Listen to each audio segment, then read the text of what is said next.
Hello mga kaidol, so kung natin i-testing nga Twitter kung atong i-compare yang non-polar pa sa Twitter nga yang value sa non-polar is 4.7 nya 250 volts kaning puwa, non-polar ni pa sa Twitter. Then ato sa yang negative kita ura na to 5 watts nga 10 ohms. Tanawa. Tanawa mga kaidol. Ano siya?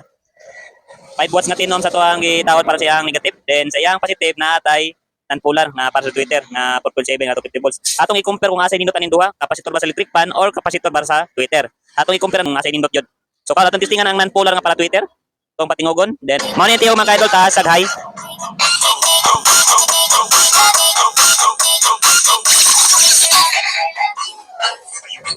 Then, karon atong testingan ang kapasitor na para sa electric fan. Atong ilay ko na to, kung asa ginindot aning duha. Ito ang volume man.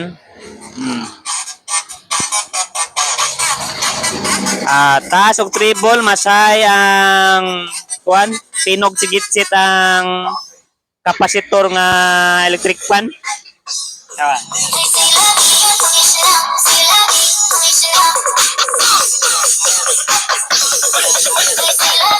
Sino kay tingog ang kapasitor sa electric fan, mas indot niya siya i-compare mo ani.